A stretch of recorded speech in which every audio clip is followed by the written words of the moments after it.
అన్న ఇప్పుడు BRS MP స్థానాలు ఖచ్చితంగా మేము గెలిచే ఛాన్సెస్ ఉంది అని అంటున్నారు. దాని మీద మీ స్పందన? రాదు సార్. ఎందుకు రాదంటే ఇప్పుడు ఇక్కడ కాంగ్రెస్ గవర్నమెంట్ ఉంది కాబట్టి కంపల్సరీ కాంగ్రెస్ సీట్లే వస్తాయి. అన్ని అంకెల్లో కూడా జనాలు కూడా ఈసారి కాంగ్రెస్కే ఇస్తారు. ఈసారి టీఆర్ఎస్ థర్డ్ ప్లేస్లో ఉంటుంది.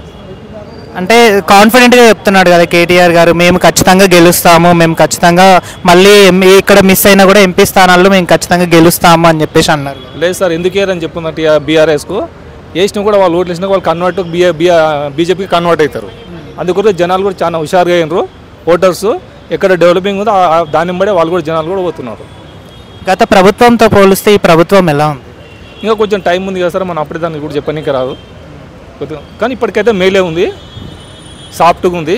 వాళ్ళ కొంచెం వ్యతిరేకత దౌర్జన్యం కూడా ఎక్కువ ఉన్నాయి. ఇప్పుడు సాఫ్ట్గా ఉంది. 6 గ్యారెంటీలు ఖచ్చితంగా అమల్లోకి వస్తాయి. 100% అయితే సార్, అవి 100% చేస్తారు కూడా. ఇప్పటికే 3 అయినాయి. ఇవి కూడా కంపల్సరీ ఎంపీ ఎలక్షన్ల వరకు 2 అవుతాయని చెప్తున్నారు. 100% అవుతాయి. ఈరోజు రాష్ట్ర ప్రజలు కూడా ఎంపీ ఎలక్షన్ల గురించి కేసీఆర్ గారు గతంలో చెప్పినారు. ఓటు గుద్దుతే ఢిల్లీలో సప్పుడు ఉండాలి. ఇవాళ ఓటు గుద్దుతే కేసీఆర్ గారు గుండెలు అదురుతాయి. ఈసారి తెలంగాణ రాష్ట్ర ప్రజలు సిద్ధంగా అయ్యారు. ఒక్కసారి ఆలోచన చేయండి మీరు. రేవంత్ రెడ్డి గారు ఇంకా చాలా ఆయన ఓపికతో ఉన్నారు. ఆయన ఓపికనేదో మీరు చాతకంతనంగా తీసుకోకండి. రేవంత్ రెడ్డి గారు ఒక 2 నిమిషాలు నేను సీఎం కాదు అనుకుంటే ఈరోజు టీఆర్ఎస్ కార్యకర్తలు కానీ టీఆర్ఎస్ కానీ ఎక్కడుంటుందో ఒక్కసారి ఆలోచన చేసుకొని అడ్రస్ కూడా మీకు దొరకడానికి ఉన్న కార్యకర్తలు అందరూ తిరిగినా కానీ టీఆర్ఎస్ పార్టీ జెండా గురించి కూడా మీకు దొరకలేని పరిస్థితి ఈరోజు రాష్ట్రంలో చేస్తాడు. గత ప్రభుత్వంతో పోలిస్తే రుణమాఫీలు కానీ అవి కానీ కేసీఆర్ ఎప్పటి నుంచో రుణమాఫీలు చేస్తా ఇవి చేస్తా అని అన్నారు. మళ్ళీ సీఎం రేవంత్ రెడ్డి సార్ ఎప్పటిలోపు రుణమాఫీ చేసే అవకాశం ఉంటుంది? చేస్తాడు. 2 సార్లు కేసీఆర్కి గెలిస్తే చేస్తా అని మొడదూపే. ఇంకొకటి రైతు బంధు అని చెప్పేసి ఒక పథకాన్ని తీసుకొచ్చిండు. ఆ ప్రభుత్వంలో రైతు బంధు, రైతు బీమా అనే ఒక పథకాన్ని తీసుకొచ్చింది. ఇప్పుడు రైతు బంధు సార్ వాళ్ళు గెలిచిన తర్వాత కూడా రైతు బంధు అనేది కొందరికి అమలు కాలేదు, కొందరికి పడలేదు అని అంటున్నాం. మీకు వచ్చిందా రైతు బంధు? వచ్చింది సార్. ఎంత వచ్చింది? 3 ఎకరాలకు 15,000 వచ్చింది. కొంతమందికి రాలేదు అని అంటున్నారు. అది నిజమా అబద్ధమా? లేదు, మాకైతే వచ్చింది. ఏమో కొంతమందికి అంటే వస్తున్నాయి, ఇంకా మాకైతే వచ్చింది 3 ఎకరాల వరకు. ఇంకోటి ఎక్కడి నుంచి వస్తున్నారన్న మీరు? మాది మద్దూరు మండలం బూనిండి సార్. మేము రేవంత్ రెడ్డి సార్ని కలవడానికి వచ్చినాం. ఈరోజు కలవడానికి వచ్చినాము. ఆయన ఇంకా అందుబాటులో లేడు. మీరు కలిసే వెళ్తారా లేకపోతే టైం చూసుకొని మళ్ళీ పోవాలనుకున్నాం? సో మీ సమస్యలు ఏం చెప్పడానికి వచ్చారు లేకపోతే కలవడానికి? మా నియోజకవర్గంలో గెలిచినందుకు మేము ఇదివరకు రాలేదు కాబట్టి ఇప్పుడు వచ్చినాము, కలవడానికనే వచ్చినాము. మా సమస్యలు ఏమి లేవు, దాంట్లో ఉన్నది లేదు. మా నియోజకవర్గం మా సార్ ఖచ్చితంగా చేస్తాడు. గత ప్రభుత్వంతో పోలిస్తే ఈ ప్రభుత్వం ఎలా ఉంది? మేలే సార్, మాకైతే మేలే. గత 10 సంవత్సరాల నుంచి చిన్న కార్యకర్త కానుండి పెద్ద నాయకుని వరకు మా మాజీ ఎమ్మెల్యే నరేంద్ర రెడ్డి మమ్మల్ని ఆర్చి అన్యాయం చేసిండు. కావున మా సార్ వచ్చింది ఇప్పుడు కోలంగల్ నియోజకవర్గానికి మంచిగా చేస్తాడు అని మేము కలవడానికి వచ్చినాం సార్. థ్యాంక్స్. ఇదే thanks sir. Thank you so much అన్న.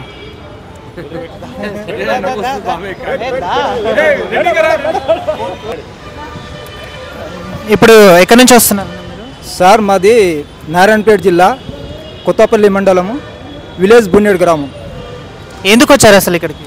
సార్ మా విలేజ్ మా కాన్స్టిట్యూన్సీ నుంచి రేవంత్ రెడ్డి సారు గెలిచినందుకు మాకు ఎంతో హృదయపూర్వకము ధన్యవాదాలు చెప్పడానికి, ఆయన కలవడానికి, మా సమస్యలు చెప్పడానికి మేము వచ్చాము. ఆయన అందుబాటులో లేరు కాబట్టి ఆయన ఎంతో సమయమైనా ఆయనతోటి మేము కలిసి పోవాలని వచ్చినాం సార్. ఏదైనా సమస్య చెప్పుకోవడానికి వచ్చారా లేకపోతే నార్మల్గా కలవడానికి వచ్చారు? ఉంది సార్, ఊళ్ళో సమస్యలు కూడా ఉన్నాయి. అది కూడా సమస్యలు సార్ ముందర చర్చించాలి, దాని గురించి వచ్చినాం.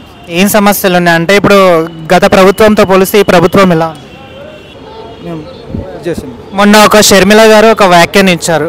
ఒకవేళ నేనే గనక తెలంగాణలో ఉండి నేను గట్టిగా పోరాడింటే నేను సీఎం అవుతుంటే నేను గెలిచే ఛాన్సెస్ ఉండే అని చెప్పేసి అంటున్నారు. దాని గురించి సార్? దాని గురించి అంటే ఇప్పుడు మన తెలంగాణలో ఆమె ఇది లేదు కదా సార్, ఆమె ఆంధ్రాలో ఉన్నది కాబట్టి ఆమె గురించి మనకు అంత తెలియదు. మన సార్ ఎందుకంటే మన తెలంగాణలో ఉన్నాడు కాబట్టి సాధించు కాబట్టి మన సార్ గురించి ప్రభుత్వం వచ్చింది కాబట్టి మనం గట్టిగా పోరాడి తెచ్చుకున్నాడు కాబట్టి మనం మా సహకారులతోటి వచ్చిండు కాబట్టి మాకు కూడా సార్ మీద హృదయపూర్వకంగా నమ్మకం ఉంది కాబట్టి మా సమస్యలు ఆయనతో చెప్పుకోవడానికి వచ్చినాము. కింది స్థాయి ప్రజల నుంచి ఆదుకునే ఛాన్స్ రేవంత్ రెడ్డి గారికి ఉందా? ఉంది సార్, ఉంది, తప్పకుండా ఉంది, చేస్తాడు. ఆయన మంత్రే కాదు, ఆయన తప్పకుండా మన ప్రధాని మంత్రి అయ్యే సూచన కూడా ఉంది సార్. ఆయన ఆ స్తోమత ఉంది కాబట్టి, అంత గట్టి ధైర్యం ఉన్నది కాబట్టే ప్రజలు నమ్ముకున్నారు. ఆయన కూడా దేవునితో ప్రజలకు కూడా ఒక మంచి పని, ఏ సమస్య ఉన్నా వాళ్ళకు పరిష్కరించి చేయాలని సార్కి మనవి చేస్తున్నాం. ఇంకోటి సార్, మాది సార్, నా పేరు మొహమ్మద్ మౌలానా, ముస్లిం. నా కొడుకు సార్ 23 years ఉన్నాయి, ఇదే హైదరాబాద్లో పనిచేస్తుండే. ఊరికి రాగా మన బైక్ యాక్సిడెంట్లో చనిపోయాడు సార్. ఆ గొడవ చెప్పుకోవడానికి సార్తో వచ్చినాం సార్. మా గ్రామ ప్రజలు, మా సర్పంచ్ గారు, అందరం మేము చాలామంది వచ్చినాము. సమస్యలు గత ప్రభుత్వం ఉన్నాక సమస్యలు ఏమీ కాలేదు.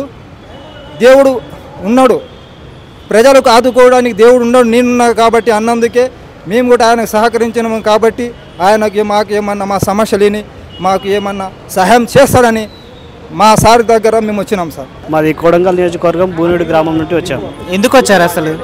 మేము మా గ్రామం యొక్క సర్పంచ్, అదేవిధంగా జడ్పీటీసీ కలిసి అందరం కలిసి వచ్చినాము. దాదాపు ఒక 50 members వరకు వచ్చినాము. సీఎం సార్ గెలిచినాక, ఒకసారి ఎమ్మెల్యే గెలిచినాక మేము కలవలేదు, అందుకేసే ఒకసారి కలిసి మా యొక్క సమస్యలు కానీ ఆయనకు శుభాభినందనలు తెలిపి మా యొక్క సమస్యలు కూడా కొన్ని వినవించుకోవాలని వచ్చినాం.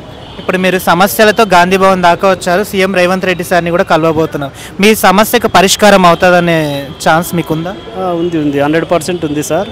ఎందుకోసము అంటే వాస్తవానికి మా ఊరికి రావాల్సిన మండల్ మా పక్కల విలేజ్కి వచ్చింది. అది చాలా చిన్నది, మాది చాలా పెద్దది. పైగా మా ఊరికి చాలా చిన్న చిన్న ఆంబులెట్స్ కానీ చాలా విలేజ్ చాలా దగ్గరలో ఉన్నాయి. కాబట్టి ఒకసారి ఆ సమస్యని గుర్తుకు చేద్దాం సార్కు అని చెప్పి, సార్కి ఆల్రెడీ తెలుసు ఆ విషయము. మళ్ళీసారి దానిపైన ఏదైనా కమిటీ కానీ ఇంకేదైనా, ఇప్పుడు మళ్ళీ రీఆర్గనైజేషన్ అవుతుంది కదా, డిస్ట్రిక్ట్స్ కానీ మండల్స్ కానీ, మళ్ళీసారి ఏమైనా ఛాయిస్ ఉందా అని చెప్పి ఒకసారి అడుగుదామని మా జడ్పీటీసీ గారు కూడా వచ్చింది. మొన్న కేటీఆర్ గారు అసెంబ్లీలో కానీ బయట కానీ ఒక వ్యాఖ్యానం ఇచ్చారు, ఈ సీఎం రేవంత్ రెడ్డి సార్ ఏది చెయ్యడు, ఏది అమల్లోకి రావు ఏవి అని చెప్పేసి అన్నారు. దాని మీద మీ స్పందన ఎలా ఉంది? అది రాంగ్ సార్. ఎందుకోసము అంటే ఒకరు అధికారంలో ఉన్నారు అంటే ఏదో ఒకటి సాధ్యం అవుతుంది. ఎందుకంటే అంతకుముందు కాంగ్రెస్ చేసింది, అంతకుముందు టీడీపీ చేసింది, ఇప్పుడు మళ్ళీ కాంగ్రెస్ కూడా చేయగలుగుతుంది. ఎందుకోసము అంటే ఇప్పుడు టీఆర్ఎస్ ఎలాగ డెవలప్ చేసిందో ప్రతి వ్యక్తి కూడా, ప్రతి సీఎం కానీ ప్రతి ఒక్కరు ఏదో ఒకటి చేయడానికి వస్తుంటారు. బట్ ఆ ప్రతిఫలాలు అనేటివి చివరి స్థానం వరకు, అంటే వేర్ల వరకు అందరికి దొరుకుతాయంటే కొందరికి లభించవచ్చు, కొందరికి తక్కువ లభించవచ్చు, కొందరికి ఎక్కువ లభించవచ్చు. కాబట్టి మనము ఆయన అన్న మాటలు ఖండించాల్సిన అవసరమే సార్. ఎందుకోసమంటే ఖచ్చితంగా డెవలప్మెంట్ అనేది ఉంటుంది. అందులో కాంగ్రెస్లో అంటే రూట్స్ వరకు డెవలప్మెంట్ అనేది ఇంతకుముందు వెళ్ళింది కాబట్టి ఇప్పుడు కూడా వెళ్తుంది అనేది మాకు నమ్మకం ఉంది. ఇప్పుడిప్పుడే స్టార్టింగ్ కాబట్టి ఇంకా డెవలప్మెంట్కు ఇంకా ఉంది, అవకాశం అయితే ఉంది 100%. థ్యాంక్ యూ సో మచ్ అండి. ఇక్కడ ఒక పెద్ద ఆయన ఉన్నారు, ఆయన అడుగుదాం. నమస్తే అన్న. నమస్తే. ఎక్కడి నుంచి? మేము కొడంగల్ కాన్స్టిట్యున్సీ, కొత్తపల్లి మండల్, బూనేడు విలేజ్.